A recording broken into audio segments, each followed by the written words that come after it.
Daniel और सिंहों की मांद।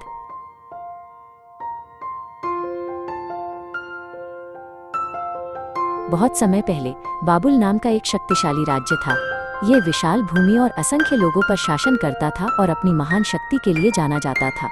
राजा दारियावेश ऐसा शासक था जो कानून और व्यवस्था को सबसे ऊपर रखता था। उसके महल में राज्य को चलाने वाले अनेक अधिकारी एकत्र होते थे।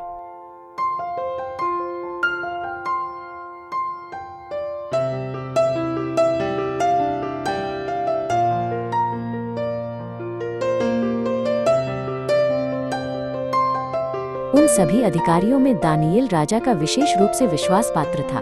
वो बुद्धिमान और ईमानदार था और हर काम को न्याय के साथ करता था। राजा दानिएल की निष्ठा को बहुत महत्व देता था और उसे महत्वपूर्ण जिम्मेदारियां सौंपता था। लोग उसके जीवन में अडिग विश्वास और सच्चाई को महसूस कर सकते थे।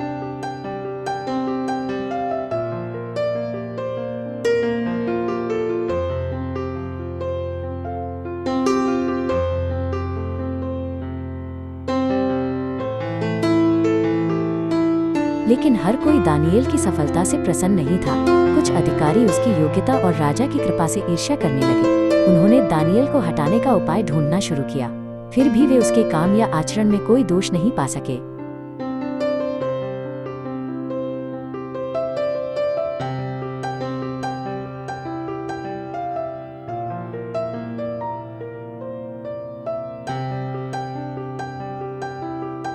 अंत में उन्होंने दानिएल के विश्वास को निशाना बनाने का निर्णय लिया। वे जानते थे कि दानिएल हर दिन बिना चूके परमेश्वर से प्रार्थना करता है। राजा की प्रतिष्ठा के नाम पर उन्होंने एक चतुर योजना बनाई। यह योजना चुपचाप चलाई गई, लेकिन इसमें एक बहुत खतरनाक जाल छिपा था।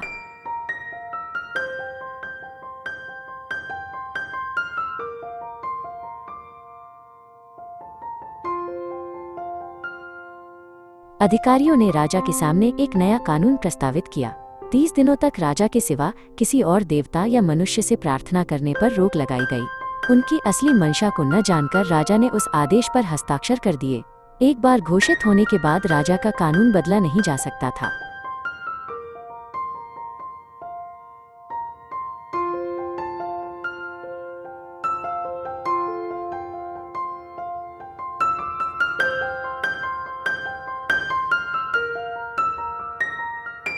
दानिएल को शीघ्र ही नए कानून की जानकारी मिल गई। वो तुरंत समझ गया कि ये कानून उसी के विरुद्ध बनाया गया है। फिर भी उसने डर के कारण अपना विश्वास नहीं छिपाया। दानिएल ने अंत तक परमेश्वर पर भरोसा रखने का चुनाव किया।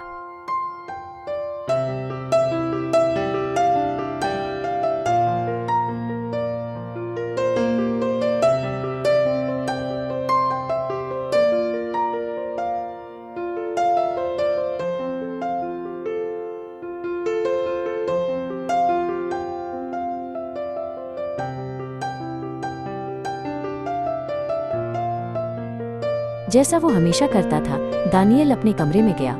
यरूशलेम की ओर खुली खिड़की के पास वह चुपचाप घुटनों के बल बैठ गया। उसने ये जानते हुए प्रार्थना की कि वो मनुष्यों के सामने नहीं, बल्कि परमेश्वर के सामने खड़ा है। उसके चेहरे पर भय नहीं, बल्कि गहरी और स्थिर शांति थी।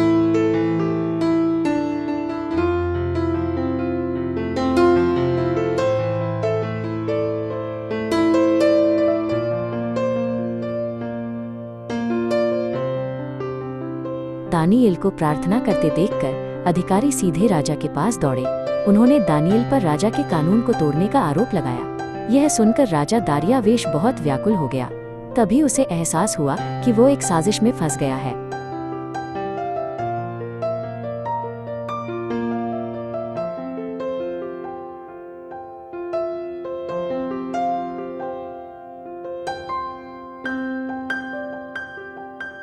पूरा दिन राजा दानिएल को बचाने का उपाय खोजता रहा, लेकिन कानून पहले ही घोषित हो चुका था और लागू था। समय बीतने के साथ राजा का चेहरा और अधिक उदास होता गया। अंत में उसे एक पीड़ादायक निर्णय लेना पड़ा।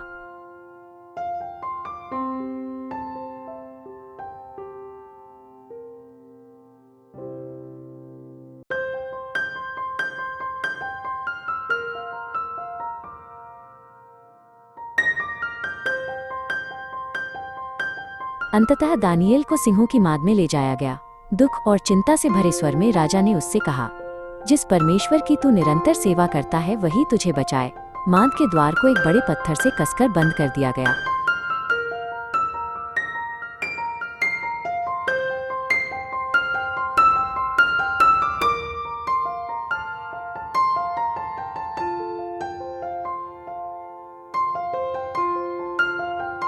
उस रात राजा दारियावेश सो नहीं सका। न भोजन और न संगीत उसके मन को सांत्वना दे सका। उसके विचार सिंहों की माद में पड़े दानिएल पर ही टिके रहे। रात भारी चिंता के साथ धीरे धीरे बीत गई।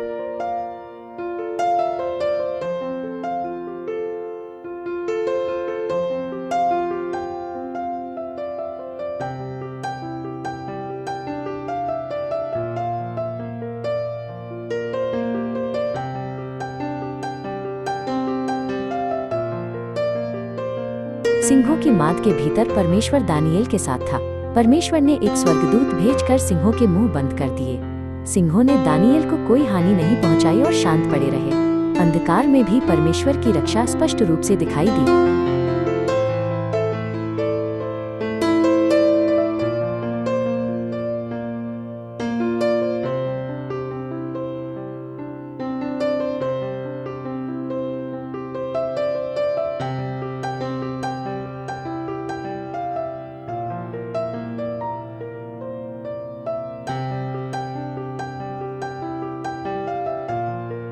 भोर होते ही राजा जल्दी से सिंहों की माद के पास पहुंचा। कांपती हुई आवाज में उसने दानिएल का नाम पुकारा। कुछ ही क्षणों बाद माद के भीतर से स्पष्ट उत्तर आया। दानिएल जीवित था और अपने परमेश्वर की स्तुति कर रहा था।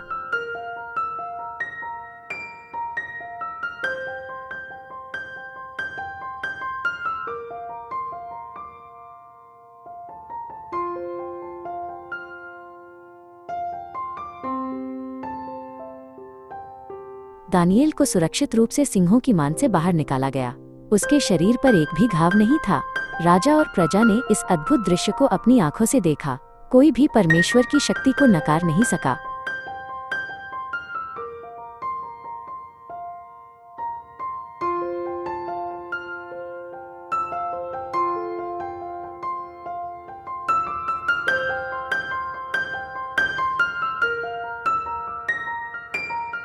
जिन अधिकारियों ने दानिएल पर झूठा आरोप लगाया था, उन्हें राजा के सामने लाया गया। उन्हीं की साजिश के कारण उन्हें सिंहों की माद में डाल दिया गया। इस बार परमेश्वर ने सिंहों के मुंह बंद नहीं किए। माद बुरे हृदयों और झूठी योजनाओं के अंत को दिखाने का स्थान बन गई।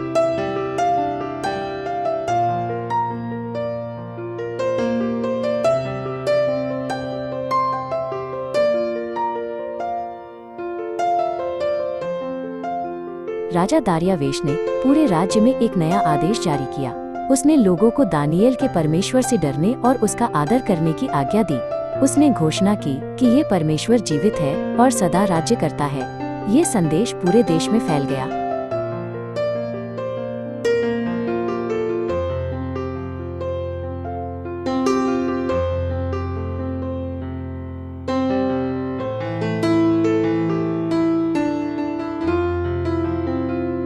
इसके बाद भी दानिएल बुद्धि और निष्ठा के साथ राज्य की सेवा करता रहा। वो मनुष्यों की स्वीकृति से अधिक परमेश्वर पर भरोसा करता था।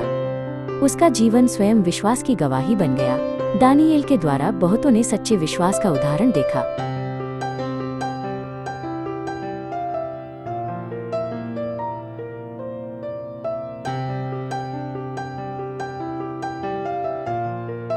दानिएल और सिंहों की माद की कहानी पीढ़ियों से सुनाई जाती रही है। ये हमें सिखाती है कि विश्वास भय से अधिक शक्तिशाली होता है। ये वचन देती है कि हर परिस्थिति में परमेश्वर उन लोगों के साथ होता है जो उस पर भरोसा रखते हैं। ये सत्य आज भी हमारे लिए जीवित है।